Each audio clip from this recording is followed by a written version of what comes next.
Hi everyone, welcome to another CKGSB America's Knowledge webinar. Hope everyone is stay healthy and positive through this special time. Today, we are very honored to have two distinguished faculty from Cornell Johnson Business School Emerging Markets Initiative presenting and discussing with us about Chinese multinational companies, their global development, and of course, what they have done during COVID-19. If you wish to learn more on this topic, you will find their new book a very helpful resource, and we will paste the link to purchase the book in the chat box. During this webinar, if you have any question during the presentation, please leave your question at the Q&A section, and we will address them accordingly. If you want to raise your hand to ask a question, please do that during the later part of the webinar when we're doing a QA. We're also very glad today to have Mary Darby, who is the Chief Representative of CKGSB Americas, to introduce the two speakers. Mary is indeed a China expert who has extensive experiences in the Asia market, including management positions in a number of Fortune 100 companies like Morgan Stanley. She was also the chair of Hong Kong Association in New York. So let's welcome everybody, and I will hand to Mary to introduce the speakers. Thank you, Michelle. Thank you very much. And let me join and wish everybody that's participating a very good morning. I see people are still signing on, and welcome you all. And as Michelle's mentioned, we're very pleased this morning to host what we will know will be a very exciting webinar today. And we're going to discuss and hear from our two very experienced and distinguished professors and, in a way, practitioners, about the era of Chinese multinationals competing for global dominance. They will first, as Michelle mentioned, present and dialogue with each other for about 20 to 30 minutes, and then we look forward to having questions from you all. First, let me introduce Professor Lourdes Casanova. She's the Senior Lecturer and Director of the Emerging Markets Institute at the Johnson School of Management at Cornell. Formerly at INSEAD, she has specialized in international business, focusing on emerging market multinationals. She was named in 2014-15 as one of the top 50 most influential Iberian American intellectuals by ES Global. She served as a visiting professor at many different universities, including Haas School of Business at Berkeley on the West Coast. In addition to this recent book, she's widely published. She served as a consultant to the Inter-American Development Bank, and she's led exec ed programs when at INSEAD for a number of global well-known institutions. She's a member of the Latin American Global Agenda Council and the Competitiveness in Latin America Task Force. She serves as a director on many different boards and is a regular contributor to the Spanish CNN channel. We're delighted to have her with us today. Her co-writer, and someone we're also very delighted to have today, is Anne Miroux, who is a faculty fellow at the Emerging Markets Institute at Johnson School of Management at Cornell. She has over 30 years of experience in international trade and finance. She worked at UNCTAD, where she specialized in developing country debt, foreign direct investment, and transnational corporations, as well as technology and innovation policies. For several years, she headed the investment analysis branch at UNCTAD and directed WIR, which are the famous reports that basically are published about transnational corporations and distributed around the world. She's published a number of leading papers and articles, and until late 2015, she was the director of the Division of Technology and Logistics at UNCTAD and head of the Secretariat of the UN Commission on Science and Technology for Development. She's also a member of the board of NetExpo. We're delighted to have them both here. We're looking forward to really getting into an excellent discussion and on a very topical subject. Welcome to you both. Thank you for participating. Thank you so much, Mary, and also Michelle and CKGSB for the invitation. We have been talking since I moved to Cornell in 2012. We have been talking about ways of collaboration. CKGSB hosts the MBA students from Cornell when they do the China trek. And in my previous school, INSEAD, we collaborated extensively with CKGSB, one of the best business schools in China and also a pioneer in going global. You opened the office in the US very early and always very open to global issues and China, US, and China and Europe relations. So very grateful and very privileged to be here today. So Anne is joining me from Switzerland right now. And we both, so let me just share the presentation. So we'll start with just a few slides. And just to start, 2 words about the Emerging Markets Institute at the Johnson School of Management in Cornell. So when I was named director of the center and then I started collaborating with Anne, I was very lucky that she had just left the United Nations and we knew each other and had worked together. So we launched what we thought the voice of Emerging Markets Institute in one report. So we launched the reports, the annual reports. You have here the link of the reports that can be downloaded for free in 2016. That was the year of the inauguration of the enlargement of the Panama Canal. And the picture was the first ship that was a COSCO ship from China entering the canal. So a way of the enormous investments that have been south-south from China into Latin America in this case, but also Africa, and as a sign of the new times. And we, in the report, we look at how multinationals from emerging markets, mainly China and Korea, if we think that Korea is still an emerging market, that in many indicators is not anymore. And that's what we do. We look at sources from the World Bank, IMF, UNCTAD, OECD, and MOFCOM, but also Capital IQ, Bloomberg, FDI Markets, Orbis, FactSet, Fortune Global 500. That is an excellent database that allows you to make comparison, a longitudinal comparison, and also Global Innovation Index. So we have published 4 reports. The first one was China Search, Emerging Multinationals in a Changing World, Reshaping Globalization. That was the year that President Trump came to power and said, maybe globalization has some excesses. And then President Xi said, no, we are global and we believe in globalization. And then the last one, the title is Constructive Engagement, because we see that the relations are becoming more confrontational, and we believe in constructive engagement. We cover subjects such as E20, so we cover the biggest emerging markets in these reports. We cover M&A, greenfield investments, and branding and price competition. As I said, you can download the reports. And then out of the report, what was clear is that China was leading emerging multinationals. And I'm going to give you just a little bit of data to start the discussion. The report is done in collaboration with the OECD Development Center in Paris, and also with a number of schools all over the world. And here we invite also CKGSB to contribute with 1 chapter to this year report.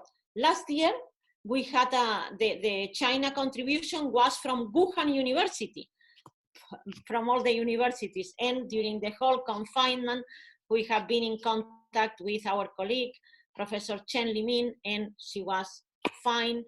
And also we collaborate with University of Sao Paulo, Uniandes in Colombia, Tec de Monterrey, and other schools all over the world. And yeah, so I'll answer questions regarding the reports if you want. Okay, I see that there is something in chat. Okay, okay, thank you. Okay, so then, as I said, the book comes from the information that we have been publishing in the reports. So, so I'm going to talk about these 5 subjects. We are going to talk about these subjects. The first is the global rise of Chinese firms, why and how they are different, that they have become formidable competitors and are now venturing abroad, and a little bit what is happening right now. So this is data from last year. So we measure now simply the biggest companies in the world in the global 500. So as you can see, in 2006, there were only 16, and mainly about after the global financial crisis, the numbers have gone up to last year, 119, in the US, 121. So we expect either this year or next year that the number of Chinese firms in the global 500, published by Fortune every July, will be more Chinese firms than US firms. So the growth has been formidable. So why the growth? That's the first thing. So it's good to remind all of us that companies grow mainly because their domestic markets grow. Yes, Google is a powerhouse in the world, but Google, Facebook, Amazon, even Amazon, that is a global e-commerce, even Amazon, the revenues from the US are huge compared, I believe it's about 60% compared to revenues from outside. And in fact, in the case of Amazon, to mention one, the revenues from certain countries are going down and the revenues from the US are growing. So that's the first point, to say that Chinese companies have grown because the Chinese economy has had an astonishing growth. Even now, even last year, that was 6.5% only. If you compare, so last year, Chinese economy was the size of US economy in 2004.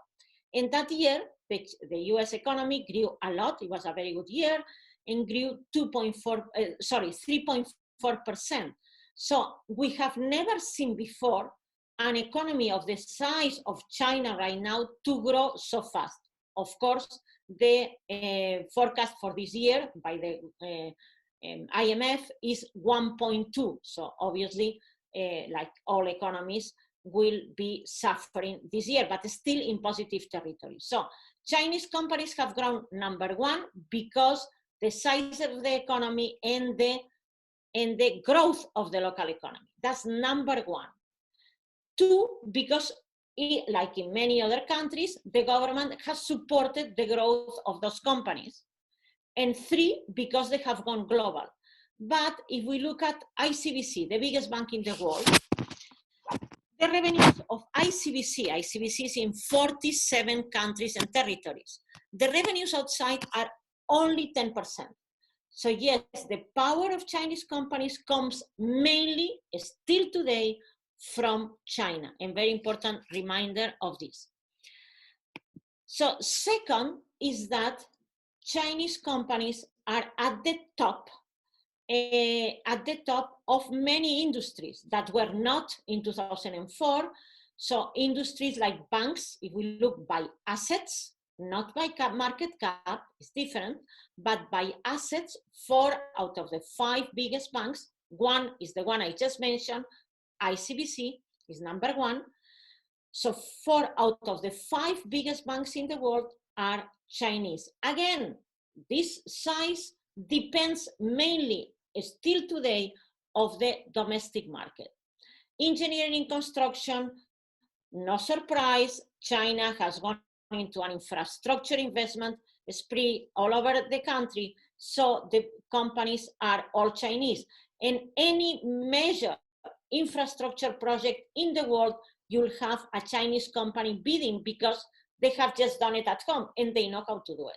Mining or insurance, and again, insurance, Ping An, I had a student from working before in Allianz, and I asked her, which insurance company is the biggest in the world? And she said, Allianz. I said, no, Ping An. Ping An also has been using data analytics, artificial intelligence to process the claims very fast. And for full disclosure, the CEO, Jessica, has written the preface of the book. So why they are different? They are different because still today there is a strong influence of the state. So many of the big companies in China, unlike the US, so blue US, China red, are partially or totally state-owned companies. We want to, this year, we'll add a comparison in the report with European companies, because European companies always also, much more than the US companies, have a government component. And in this crisis, I am from Spain, as we speak, Spain has been hit by COVID a lot. The Spanish government and also the French government are taking stakes back in the companies to shield them from acquisitions and to keep them alive in these circumstances. But yes, China has a strong component still today of state-owned. Another very interesting characteristic that we have seen, and we monitor this for the last 5 years, this is a simple comparison of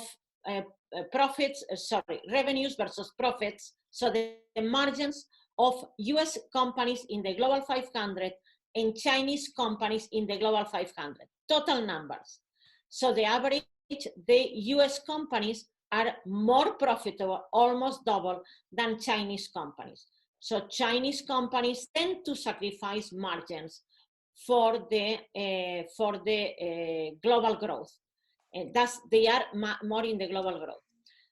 Another exercise we have done in the last 5 years, and is in the book as well, is another thing that they do is that Chinese companies in general, because they don't have a brand name yet,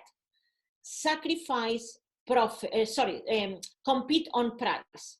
So in this case, we compared smartphones. So we compare smartphones. So below you have the list, the market share, the percentage in the market share of the most important smartphones companies in the world.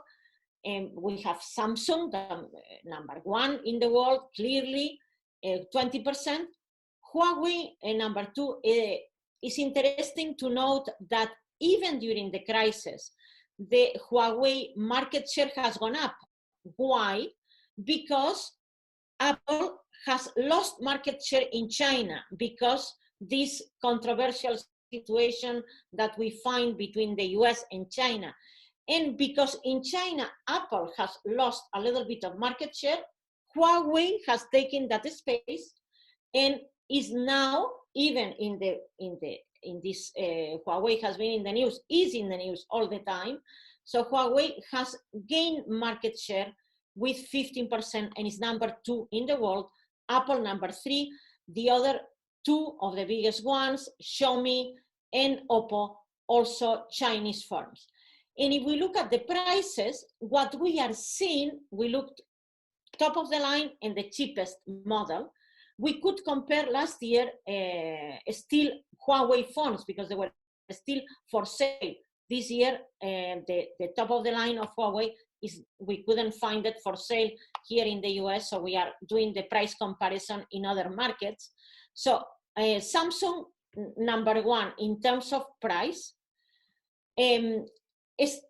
Strangely enough, Huawei number 2, because Huawei, with all this controversy, is getting also a brand, and Apple number 3. But then you have Xiaomi and the others competing aggressively on price. So we compare here prices of similar characteristics and the situation here.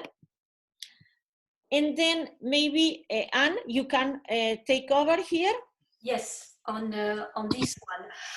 We are basically, as Lourdes said, one of the messages of the book is that definitely Chinese companies have become formidable competitors because yes, they still operate and compete on price, but they are definitely moving on innovation, moving on branding recognition, and that is seen through the fact that, as Lourdes just said, they also cater, a number of them also cater to the higher end of the markets. So they are entering markets which before perhaps are more the reserved area of developed country companies. One of the reasons also, as Lourdes suggested at the beginning, is that we are looking at Chinese multinational and at actually the growth of Chinese company. And as she said, the role of the Chinese government has been very, very important. In the case of outward investment, the Chinese multinationals is definitely the case. We are showing in our various reports, in our book, the fact that the support policies for outside investment from the Chinese government, so the support policy provided by the Chinese government has been moving. It has gone into liberalization, from restriction to liberalization, to actually very active support and encouragement. It has been very significant, and it has always been very consistent. That is, it's a constant trend and not, ups and downs. And to some extent, that also explains the wave of Chinese outside investment.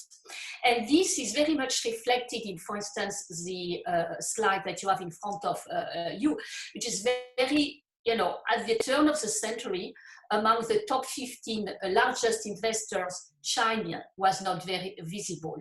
10 years later, China was number 5.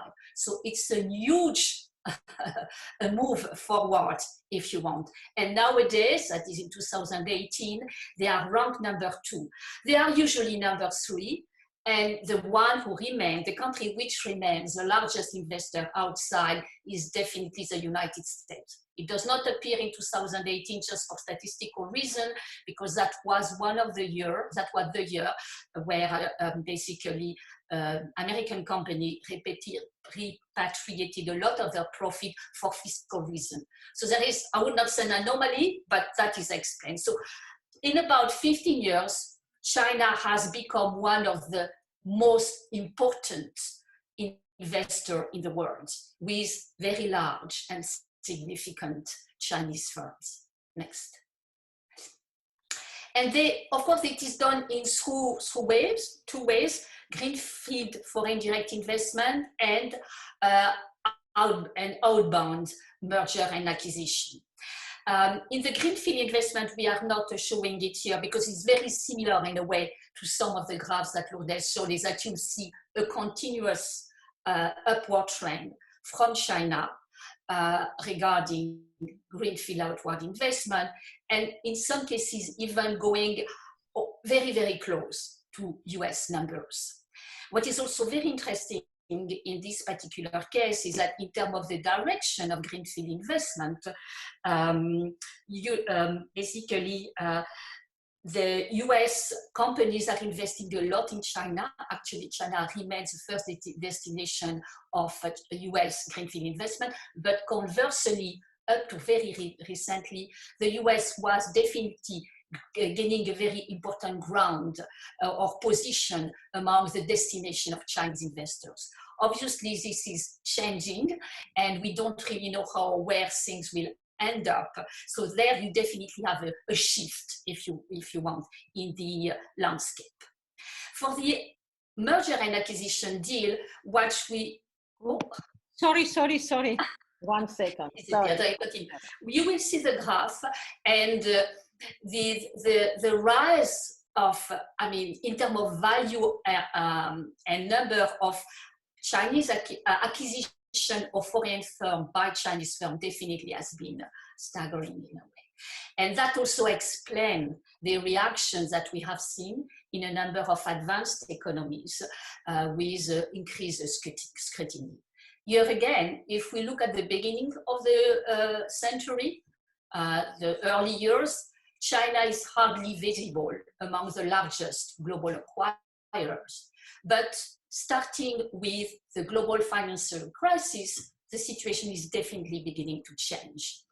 And actually, at that time, because of the financial weakened position of a number of companies in Europe in particular, these were interesting targets for Chinese firms. Now, a question is what's going to happen after this crisis? There are so many differences actually that you cannot replicate, I believe, the same scenario. But it's an interesting constatation. But what is also very interesting is that this wave of acquisition has remained very, very important over the past decade, up to 2016, 2017, 2018, for instance. It's very interesting to see that in 2016, China was the second largest global acquirer in the world, just below the United States. So it also gives an indication of the dynamism of the Chinese business sector in a way, and of the fact that with the increase in the economy and comes also a surge of cooperation. There is a correspondence between, as we said, the size of the economy and its dynamism and the dynamism of its business sector. So 2016 was a very interesting year for that, because China was a second global acquirer. In 2018, in spite of the ups and downs and so on, it still remains a very important global acquirer. It's ranked number 5 in 2018. We will see what happens in 2019 and even more in 2020, but 2020 being such an exceptional year that perhaps we may go back to the pattern that we had seen. But next. The other, of course, conclusion that we want to highlight is the destination of the acquisition of Chinese firms. Asia was the natural market in a way for Chinese acquisition before the financial crisis. But again, one can see very visibly on this slide that after the global financial crisis, developed countries, and especially Europe, but also US and Canada, became very much targeted regions. Europe in particular, in a number of countries like in Germany, in Greece, in Spain, in Switzerland, where I live, you have seen a lot of acquisition, not necessarily very, very big, but still a significant acquisition in the business sector. Next. And now I will go to our analysis over the years. As Lourdes said, is that we were stricken by the overwhelming position of China among emerging worlds. So we looked at 4 case studies. Lourdes already mentioned ICBCs, which is actually the biggest bank in the world. But I would like to highlight 2 cases which we found particularly illustrative of the situation. One is State Grid, which is the largest power company in the world. It's actually far beyond the others. If you take the 4 largest power company in the world, State Grid is number 1 and Enel is number 2. And you see the income difference between State Grid, 347 billion, and Enel, very, very far below, though being just number 2. State Grid is also an illustration of the outside expansion of Chinese multinational, to the extent that the company has a very ambitious plan in terms of global investment. And he's, I could develop that later on, leading very interesting projects of global interconnection. The other company, and I mean, we could go on much more on that, but we don't have much time. But State Grid, if you talk to people in many countries, except the experts, they don't know that company. However, it was the second largest company in the world in 2018. It was number 2 in Global 500. So it's a very interesting also situation that you have large firms from China which may not necessarily known to the public at large, at least up to now. And the other one that we flagged is Hainan Airline, for one reason is largely because it was a very successful conglomerate, but it's also an example of a company which basically failed because of acquisition strategy, which to some extent backfired. And HNA was taken between how could I say, a restriction or increased scrutiny from the Chinese government regarding outside investment, and at the same time, suspicion in the developed world. And actually, H&M is also illustrative of another development nowadays. It's an Ireland company which has been tremendously hit by the COVID crisis. It was also already very, very vulnerable, and it is possible that actually it becomes nationalized. That remains to be seen, but it's an example of an illustration of the situation right now. Next. Now, how could I say, our whole book was published at the end of 2019, before the crisis. So of course, it's a snapshot for the past decade and where we stand. Now, the whole question is that what's going to happen? What about the day after? And of course, there are a number of scenarios which we could discuss. But the first one is obviously that China, like all other economies in the world, will be dramatically hit. It still is expected that it will have an increase in its GDP of a little more than 1%, which compared to others in Europe, it's negative 6 or 7. In the United States, it's not much better. So comparatively, one could say that perhaps China will be better off. That remains to be seen. The other question which one has looked in the scenario of the day after is that what will actually be the impact on the Chinese business sector? Then you have the impact of the SMEs, and definitely the SME sector in China seems to be particularly affected, but actually it's affected all over the world. The other question for perhaps a larger company is that as Lourdes already noted, but it's a case for ICBC, it's a case for game company, it's basically the size of the domestic sector is preponderant. So perhaps could that cushion the shock on the Chinese enterprises?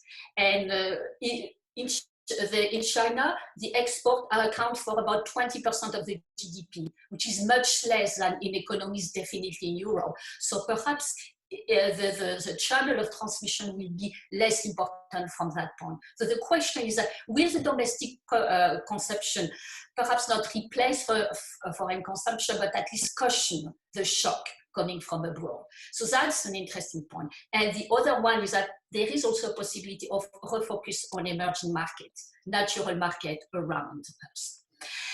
The day after is not only linked to COVID-19. The other big elephant in the room is the trade war. We are in phase 1 of a deal, and even now it's not 100% sure of what will be the fate of the deal, and especially what will happen afterwards. So that's basically another element that we have to envisage when considering the impact on the Chinese business. And of course, again, the impact of the crisis on the global value chain. The global value chain scenario was already affected by the trade war. Is this going to be precipitated? I mean, we almost would need one full webinar on this issue. I won't develop it right now, but be happy to answer any question. And basically, another question, when we worked on the book and in the report, the emergence of the rise of China is not only an economic surge or economic rise, it's also a rise in terms of soft power. And then the question is that will China improve its soft power in the world? What will be the impact of the present crisis on China's soft power in the world? It's also very interesting questions which we would be very happy to debate during this webinar. So I will close there. The questions are very, we are at the beginning of the crisis. We are still in the shock. We have not yet seen the crisis completely unfolding. Perhaps we may be at the beginning of the economic crisis. All that has an impact on how we can assess what will happen to China in the next 1 or 2 years.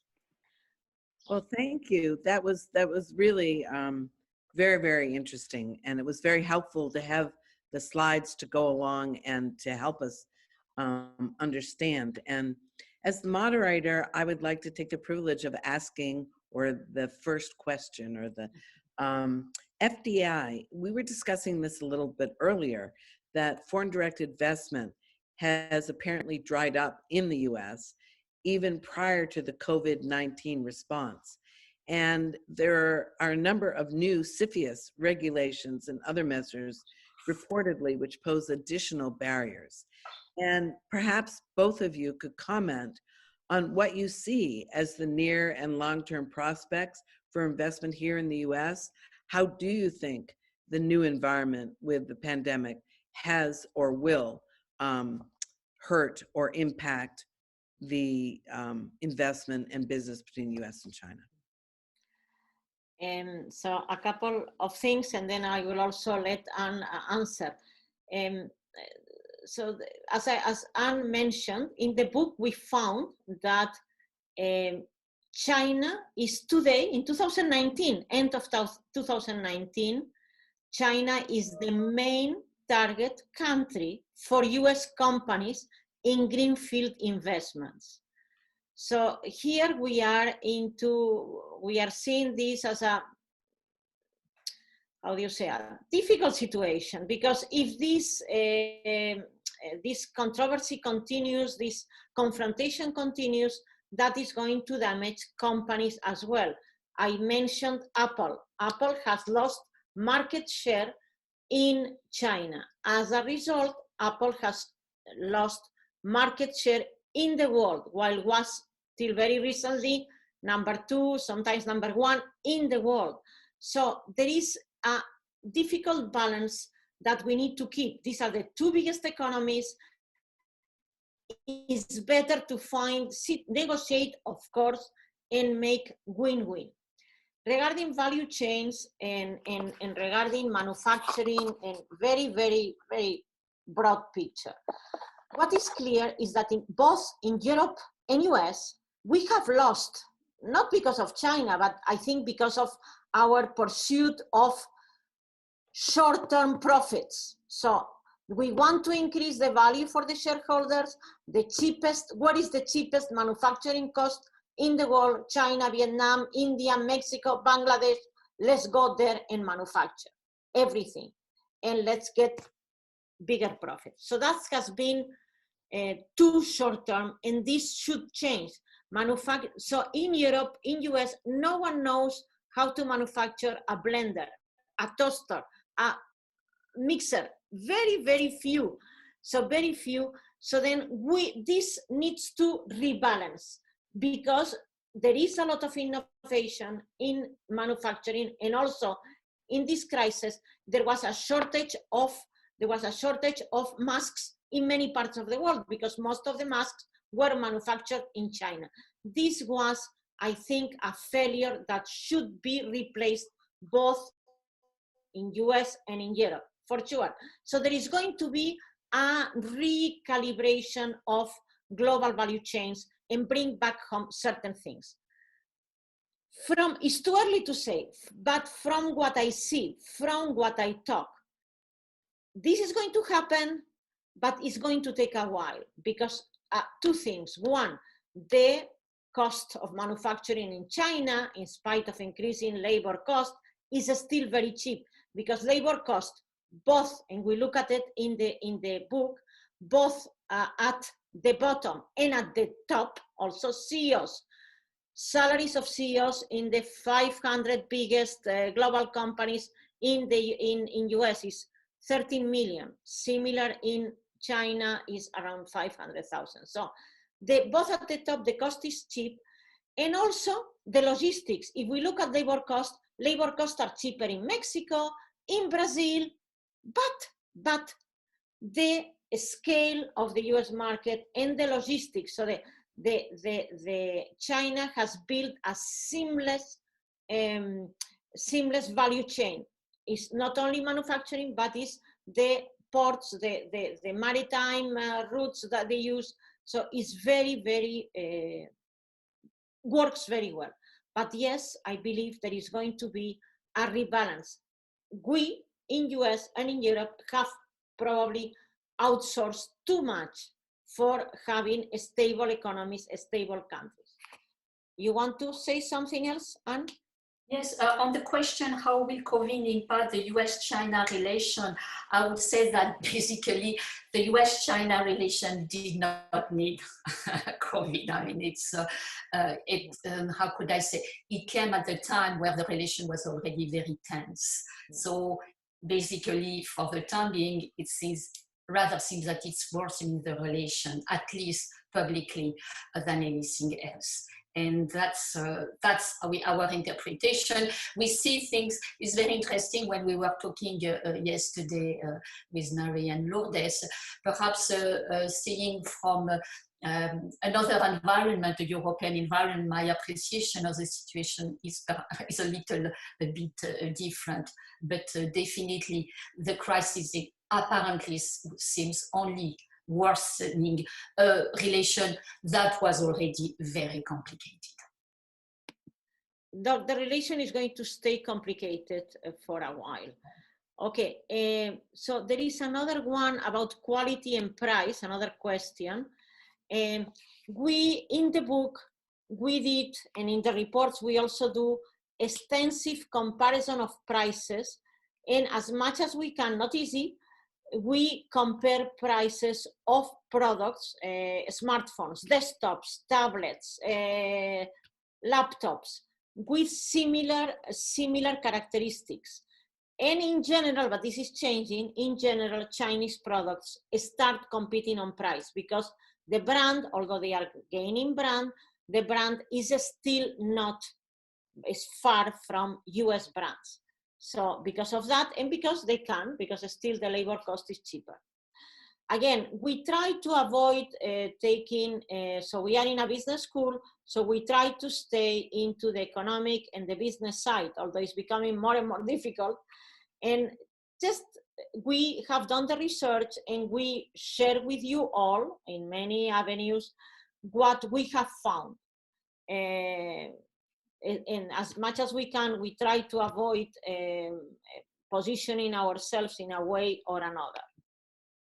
Because all the questions are saying, and so that some countries are disappointed in what China was not forthcoming with virus information updates, which can impede future economic opportunities for China. So this is for politicians to decide, and we stay away from this discussion as much as we can. On competition and branding, I really wanted to share with you again, in a European environment, but also in Gulf country, I have noticed in the past 5 years a very strong effort for promotion campaign by a big Chinese multinational. The most obvious one is Huawei, which, for instance, in the Dubai Mall in Dubai, I would say the most prestigious and the most luxury shop was a Huawei shop with actually quality products. In France, you have had a very strong promotion campaign on the river bank, on the bank of the Seine, for instance, with huge billboards. In the UK, you had also very strong promotion campaign with laser beam, over London. So the mindset also of this company is adapting to the consumer market of advanced economies. So that's why it's also, they become very formidable competitors because they have reached to some extent that level of sophistication. Not necessarily all of them, but definitely a number of them. Definitely in electronic goods, computer, and so on. So that's basically, that's one of the remarks or conclusion that we highlighted in the report. Okay, one more thing in this very controversial, very antagonistic situation.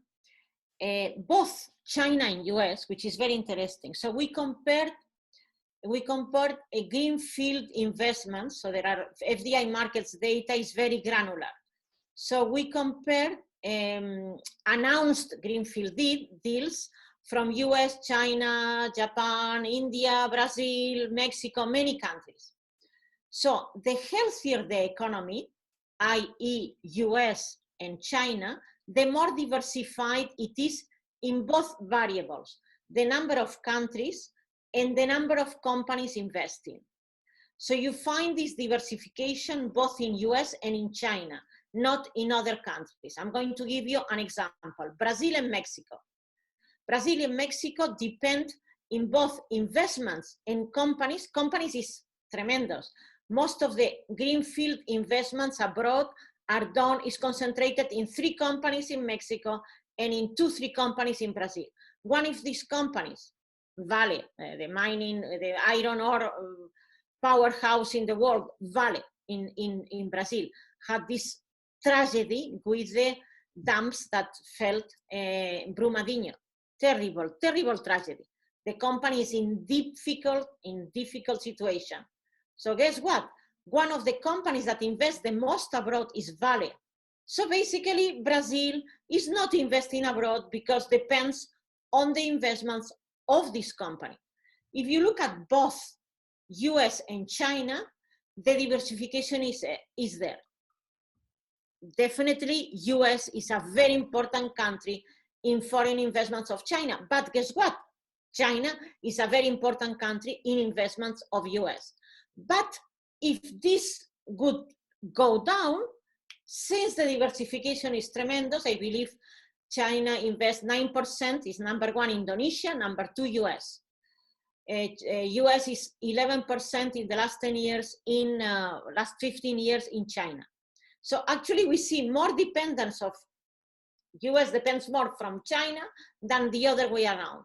So if the investments in one of these countries goes down, and if they want to go abroad, continue to go abroad, they can invest more in other countries. And the same in terms of companies. Many companies, each one is like 3%, 4%, so very diversified.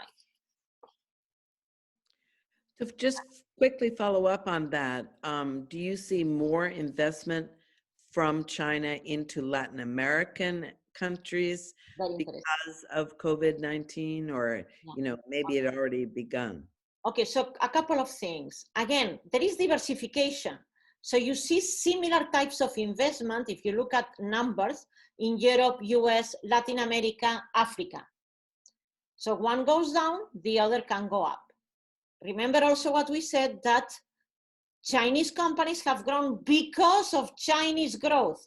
So still, Chinese companies are extremely domestic still. Second, if we compare to 2008, the 2008 crisis was very much a V for Latin American countries. They went down, but immediately up, because those were golden years of China's growth, and China needed the natural resources and agricultural products than the Brazil, Chile, Peru, Argentina export. Remains to be seen what will happen right now, but today China may not need, we don't know yet. So in 2008, China came to the rescue of Latin America and other countries. Remains to be seen what is going to happen today. What we see in these first weeks is that, as Anne mentioned, is that China is increasing the soft power both in Latin America and in Africa. We had another webinar and we had voices from Africa that were saying, yes, we have seen the incident in Guangzhou, the racist incidents in Guangzhou, but guess what? We need capital. China is ready to invest in Africa. We don't see this going down, on the contrary. So it's too early to say. We need to look at the numbers in December, in October, November, December, we'll know more. It's too early to say.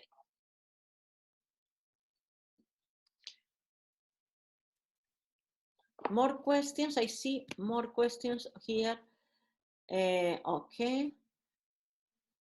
Okay, so another question that I don't think I mentioned that. I have the numbers. So, okay, Americans is one country that spends the most in health in relative terms of GDP of any other country. So if you look at the, as you are saying, in the US, health represents 20% of the GDP, but in part is because of the structure of the health system in the US. As you know, health in US is one of the most expensive in the world and is less in other countries.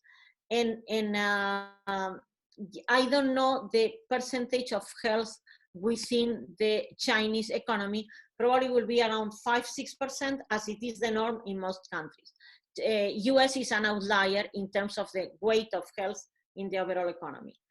Okay, here, who is using it more? Okay. Okay, so then here, another question that I'm sorry we cannot answer, we can look into it. But so the expansion of the Panama Canal, what I know is that expansion of the Panama Canal, except for now, but before COVID, was the usage was growing, was a tremendous success. I don't know by countries which country used the most. I don't have the precise ranking, but I know that China probably is number 2. But I don't, that's the last time I looked at the data, but I don't know for sure right now. There is a, I think there is a question on the importance or share of public companies. We say the PPT is that 89% of all business in the US is a public company. This is actually of the business which are listed in the Global 500. Yeah, exactly. Okay. So that it does not mean definitely that that 90% of all the firms in the US are publicly listed or public company. It's that 89% of the largest one in the Global 500 are public companies. You know, So I could just jump in for a minute. I think that there are some real uncertainties, unknowns that have come out of this discussion in terms of, you know, COVID-19 and now being able to go back and look at some of the results, compare in the past. But I think there's general agreement, probably among most of the participants and certainly us, on the increasing competition that the Chinese companies do, or MNCs do offer and will provide to companies from around the world. And in fact, you make the point that they are formidable competitors. And you talk about how they break the rules of the game. And maybe you could talk a little bit, if there are a couple of stories, I haven't unfortunately read your book yet, about why they will continue to be formidable competitors. And you might tie it in with the question from the audience, which basically said, what role has the Communist Party in the state seek to achieve in supporting or not supporting companies? And I think it could be very interesting to hear both of your thoughts. Yeah. So what, okay, why formidable competitors? Okay, maybe break the rules of the game is not, I wanted to change that because it's not. What is clear, okay, so what has happened is that most of the companies, because of this pressure on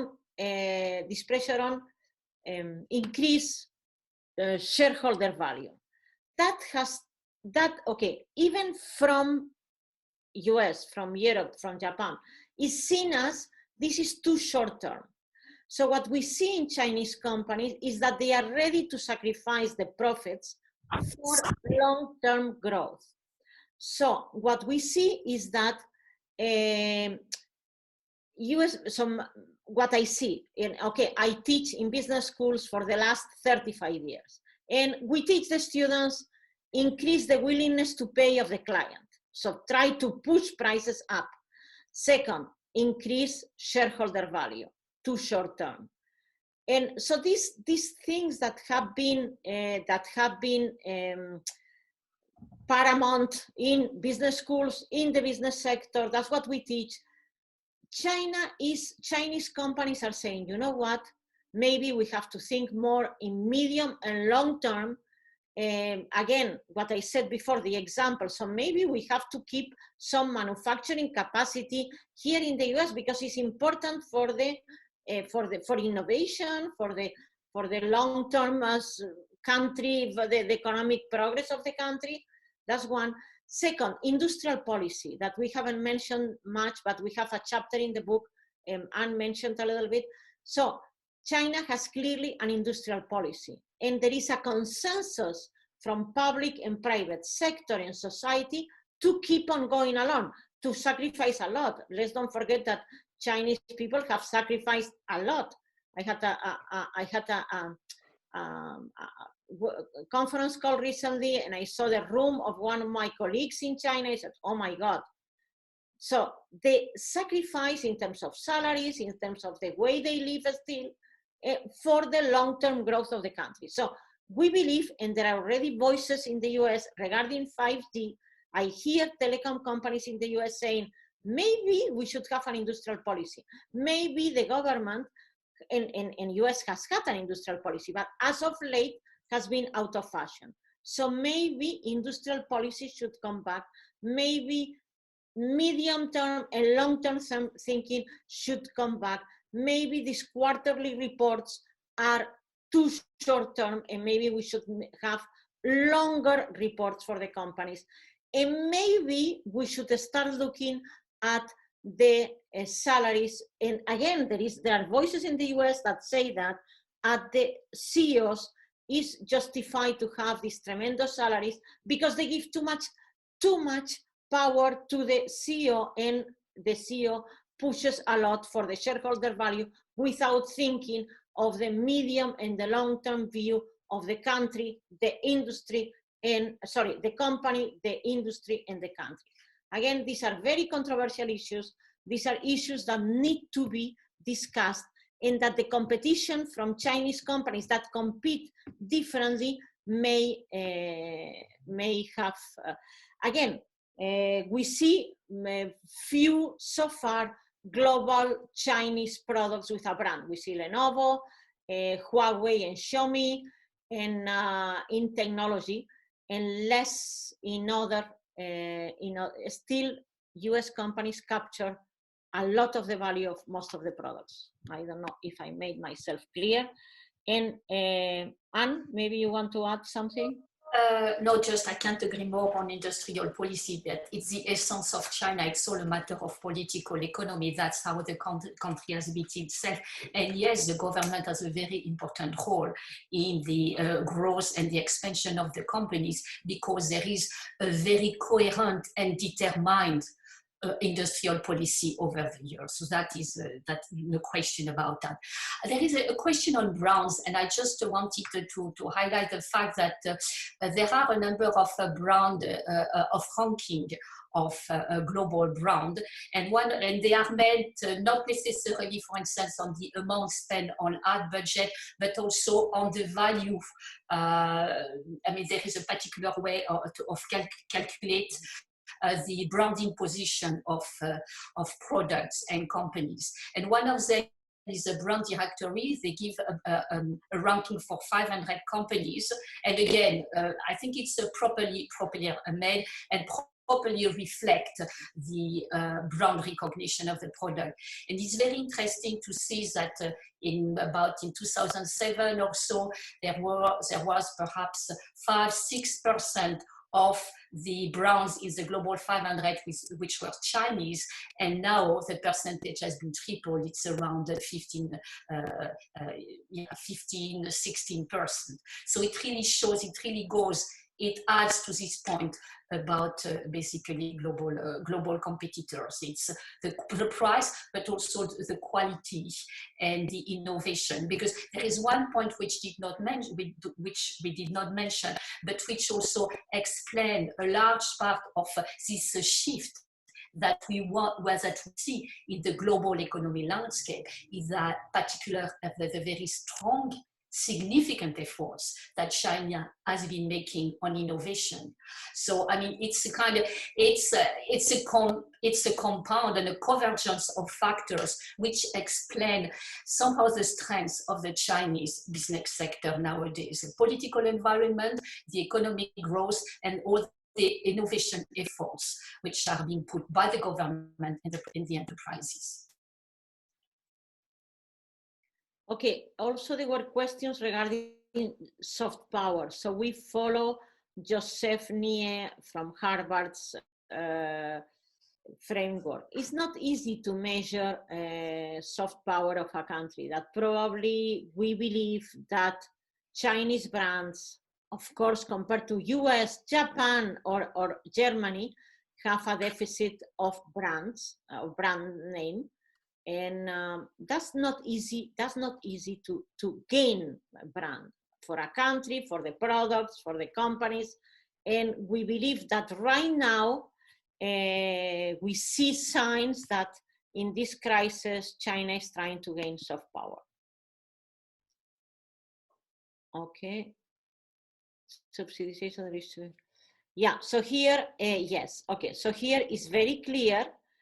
Two things. It's clear that the Chinese government subsidizes certain industries. So they like, so if you read the policy, you see that China says we are going to support this type of industry and not the other one. So this is clear happening, is part of the, but all governments do it. So you either facilitate taxes, regarding again, which companies you support, and yeah, so we see that directly or indirectly, yeah, as in many other countries. More questions? Anne, you want to add something into that? So the question was, do we know how much? I have no data about how much subsidies the Chinese government gives to business or industries, but as I said, clearly, when you see the policies saying go global, they specify industries. For instance, now real estate companies from China cannot go global. So it's not part of the policy. As far as outward expansion is concerned, I mean the support and the policies to some extent are very clear. In 2017, there was a set of guidelines put out by the Chinese government regarding the outward investment, and it was classified in three categories. One which was prohibited, which is basically lewd activities and so on, and also some activities in the military and sensitive areas. Others which were restricted, and the last one was encouraged. And in these ones, for instance, where the encouragement was for investment in high-tech manufacturing and along the BRI. So definitely there is a very clear and basically policy of support from the Chinese government. How much it is, we don't know. At the same time, as we showed a moment ago, state-owned enterprises still play a significant role in the economy, because as you could see in the slide, in China, half of the top 500 are state-owned enterprises. So de facto, the government is definitely, I would say, guiding the ventures abroad of these companies. But at the same time, in the book, we do an analysis or a case study of State Grid, which I mentioned a moment ago, the largest power company in the world, which is actually a state-owned company. And interestingly, there is both obviously the how could I say, the determining role of the government in terms of the big policy goals, but at the same time, in terms of management, at least in the way it is presented, the company has some leeway in terms of the decision on the management, purely management aspects. But I think we must not forget the fact that, yes, half of the largest companies in China are state-owned enterprises. That's a fact. Yeah, the big ones. Okay, one more thing regarding state grid. What is interesting is that sometimes Chinese companies come up with innovations that are very much needed for China. And then this capability of this innovation is also important for other countries. For instance, so the capabilities of state grid is that they are able to do high voltage transmission in very long distances. So that's very good for China because a huge country, and also very good for Brazil. So no wonder State Grid has purchased a privatized electricity company in Brazil, CPFL. And because of that, what the State Grid wants to do is to connect the electricity grids of different countries to optimize different electricity productions from solar, wind, big hydroelectrical plants, or even nuclear. While, again, we look at Spain and France, still fight, what do you give me in terms of electricity, what do I give you? In China, they're starting to integrate electricity grids from Mongolia, even Russia, Cambodia, and other countries in the Southeast. So again, this is, who would have thought as this a very interesting innovation? It is a very interesting innovation. It's not a Chinese innovation, but State Grid has been able to use it in big ways. And it has created, as Anne mentioned, JITCO, this idea, with the idea to integrate electricity grids in Asia, then go through Alaska and move into America, etc., etc., etc. So then that's the idea, and again, unusual innovation. Who would have thought? And very interesting for large countries like China, Brazil, Indonesia, or US. Okay, let me see if there is another. Do you think European China will play ball with US phase one, but beyond to be real partners? Or is the intention to clearly try to be number one, period? Okay, so let's, a couple of things. One, every country likes to be number one because there are many advantages in being number one. And again, China, 1.2 billion or 1.4 billion inhabitants, so very huge domestic market. As I said at the beginning, I repeated a number of times, growth of Chinese companies is mainly because of the growth and the scale of the Chinese market. I gave you the data of ICBC, only 10% of the revenues come from outside, nothing compared to what comes from China. So Chinese economies, okay. So what I find fascinating is that, okay, most emerging markets grow and fail, go up and down, up and down. I've started studying mainly Latin America, and I could say, oh my God, this is it. Now Latin America is taking off. And then you know what is called the middle income trap. So what has been in China, and probably again, because of this tremendous consensus that is internally and because of the size of the country, China, as one New York Times article was saying, the country that failed to fail. So what has happened in other emerging markets has been that you go up and then down, 10% down. Argentina now defaulting or about to default. So then this is a tremendous setback. 10 years are lost. It takes, poverty increases. And what has been the secret? And we believe that one of the secrets has been to support the local companies. So we are firm believers that the business sector are a tremendous pillar for the economy of any country, in this case China or US or Germany or France, and that has been before, so China has an unusual high number of big companies for a country of this GDP per capita. That is still, average GDP per capita is still lower.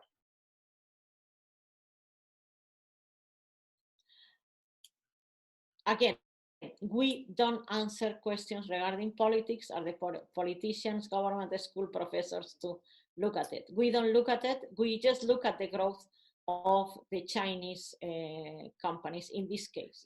And we look at emerging multinationals in general. And I would not answer on that one.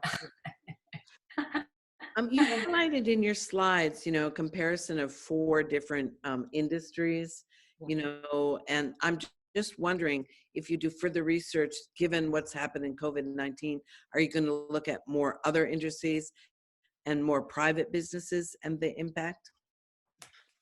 So this year we are looking again at, okay, after you are number 1 in one industry, you stay number 1, number 2 for a while. So these industries, I think in the last 4 years that we have looked, Chinese banks have kept their position as the top banks by assets in the world. So this, I believe, will remain like that. Again, remember that the IMF says that China will still be in positive territory 1.2, and the Chinese companies will benefit from this positive territory of also Chinese government is not, so the rescue packages as percentage of GDP are less than the packages in US or in Europe. And also, instead of giving money directly to the bottom of the pyramid, what they do, they give vouchers so that people start buying. Exports, the very, very latest data is that exports unexpectedly have grown. So, so definitely too early to say, but again, I haven't spoken to Anne about it, but I think Chinese companies for the moment are here to stay. Yeah, the animosity will continue, but because they are so global, so dependent also on the domestic market still. So my opinion is that Chinese companies will continue to be very powerful and may take advantage again, as they did in 2008, of the weakness of European companies and companies all over the world to buy other assets all over the world. I mean, my opinion. I don't know. Do you think the same, Anne? I definitely think the same. Of course, I mean, Chinese firms have taken a hit. Preliminary information that we have, because the crisis began before, shows that, for instance, the banks, all of the banks have taken a hit in terms of profit for the first quarter, definitely. Now, it remains to be seen what will be the rest of the years. But I mean, it all depends upon the sectors, and also preliminary information shows that all the sectors which are related to the digital economy, the platforms, all sorts of webinar or e-communication, e-commerce will, in a way, between quotes, benefit from the crisis. And China is very well positioned there, actually. One of the sectors which apparently is doing well, again, between quotes, I don't know whether this is appropriate, is the doctor or real consultation, and China is very strong on that. For instance, Pinghang that we mentioned has a good doctor, it's called Good Doctor software system, and it's a consultation of sword. It's the same thing Alibaba has also, it's called Alibaba Health. So you have a number of very specific sectors which actually may profit or may benefit from the crisis, and in those sectors, China is very well positioned. Artificial intelligence, anything related to IT. So, I mean, this definitely, we are, as I said, we are at the beginning of the crisis. It has not yet fully unfolded, in particular in advanced economies. So it's difficult to say, but these sectors where China is well positioned look to benefit from the crisis. I don't like that formulation, but that's more or less the case. Lourdes, did you see the question about India and the comparison? Yeah, so I just answered. India labor cost, we have done the comparison, is cheaper than China. And India has this Make in India campaign that President Modi launched.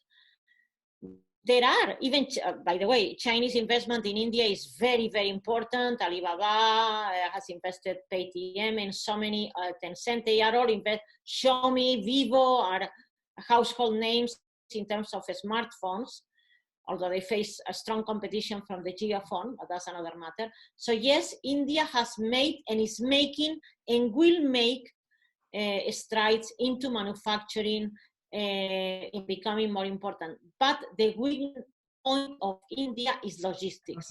Infrastructure is still today, ports, roads are behind, and that makes that the overall cost, if you want to export from India, the overall cost is higher because of bureaucracy and bad infrastructure.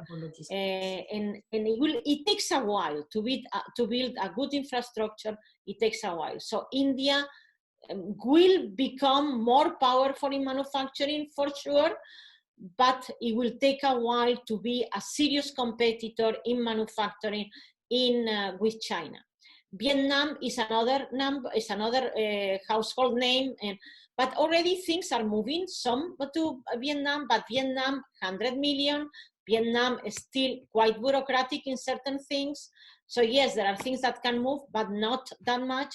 And Bangladesh is another competitor, and yes, manufacturing of mainly garments has become #1 in the world, Bangladesh, but in any case, China is moving up the value chain and is still interested. There's still a lot of manufacturing in textiles. In my class, I always say, please check your blouse, where has been manufactured. And now, before it would be a lot made in China, now you have made in India, made in Vietnam, made in Bangladesh. So it's different, but China has still a tremendous competition because of the very seamless value chains. They are very well integrated, work very efficiently, and products are back in Greece, Madrid, Spain, or anywhere in the world very, very fast. In fact, there was a study a couple of years ago. Sometimes it takes longer to move products from, it was amazing, definitely from Brazil to the US, and sometimes even from remote areas in Mexico to the US. So these tremendous efforts that China has made to buy ports, to build this huge, so has been very positive for China. I think I answered all the questions, I believe. Okay, one more. Okay, corruption by bribery by both Chinese companies and Chinese officials will interfere with China's rise. Will China become an OECD compliant country in this regard? Okay, so China is making and wants to make an effort in increasing soft power. In seen as very respecting, as you know, China in terms of patents is now #1 country in the world, and in terms of research papers, now the Tsinghua and other universities in China are #1 and #2 in the world, above MIT or Stanford, which is amazing. Then there are questions regarding the quality of those patents and the quality of these articles. Fine, but yes, China is making an effort to to increase their power in innovation and technology and respecting patents, because they wants their own patents to be respected as well. And that's why they are making many efforts to be, as you are saying, OECD compliant country. China is now a member of the OECD Development Center. Is not a member of the OECD, but yes, is a member of the OECD Development Center that is a partner of our report. So how fast will this crisis hinder or increase China's soft power? We mentioned, unmentioned in the last slide, we put question mark, remains to be seen. We are in a tremendous soft power battle, and this will continue. We believe that it's better, okay, in EMI, we say we need to build bridges and encouraging dialogue. That is our philosophy. We believe that, okay, both countries, US is the most powerful country in the world, of course, in every single dimension. China is clearly number 2, so better both sit and talk and find ways to collaborate and make the world a better place. But we are not politicians. So on soft power, in a way, it all depends on the vacuum. If there is a vacuum, the place will be filled. I mean, that's basically what can happen. So I think, you know, perhaps whether this is politically correct or not, this is a situation. If there is a vacuum, somebody will fill the vacuum. That's the first thing. There is also a very interesting thing. When we were looking at the Belt and Road Initiative, one of the points which, one of the arguments which was put in the country which were part of the initiative, and including even in 1 or 2 European countries, is that, for instance, one of the reasons why it's very difficult for a government in a developing country, if you have a financier who comes and proposes to finance basic infrastructure while you have been waiting for decades to get this infrastructure because of this and that reason, it's very difficult to say no. So, you know, that also explains, in a way, the expansion of the BRI, for instance, in African countries. There are pros and cons, but the bottom line is that the infrastructure is there while countries have been waiting for decades. It's very difficult for the population to say, no, we are not going to get it. So one has to look at this soft power issue in a very, I mean, putting the thing on the table and what are the various elements. But the bottom line is if there is a vacuum, it will be filled, and that's it. Well, would you like to each comment very briefly to sum up, make a couple of final comments? I think this has been a very interesting morning. Yeah, thank you very much, Mary. That's the most important thing, to say thank you. Grateful for the invitation. So what we do in the book, and we have done in the 4 EMI reports and will continue doing, is we have been witnessing the rise of China as a country, but much less emphasis has been put on the rise of Chinese companies. So that's what we focus. So we focus on studying how Chinese companies have grown, and they give us, all of us, food for thought. So there are a competitor, of course, but they are also a source of knowledge. As they say, the pie has grown, so better for the world, and better for all of us. And probably we should, number 1, study them more, learning from these companies, and maybe changing certain things, our long-term planning, that should be more long-term planning for governments to do more industrial policy to be able to compete with China, because Chinese power, we believe the power of these companies, let's be specific, will continue to grow. We believe so. And yeah, I will just add that basically the rise of the Chinese company, and actually the rise of the emerging market company, especially in Asia, as we said, it's basically the outcome of a compound of forces. And one we did not mention is basically the consumer market, which exists in this region. And I must say, looking at the Chinese company, sometimes, or looking even at economics and business issue, we come with our jacket from advanced economy. Sometimes we have to look at it with another jacket, so we apprehend the problem differently. For instance, when we talk about brands, we still have this idea that a brand is a brand which is a brand in a developed country. That's true, but a brand is also a brand in an Asian country, and they are not necessarily the same. So basically looking at that, it means that it's also a matter of mindset. To analyze this issue also has helped to change our mindset and perhaps say, okay, perhaps we were looking at the world from where we are in our position, and perhaps we also have to shift the position from where we are looking the world, and perhaps shift it eastward. So I mean, it was also for us a matter of reflection going there, and it has impact on also business strategy and how we teach the business students and so on. That's, you know, I'm going a little, I'm going perhaps a little more general view of the book, but I think it's one of the things which we as working in a business school, we have to transfer to the student, and also gather to business to look at issues not with the position from we are, but where it is going, and perhaps from another part of the world.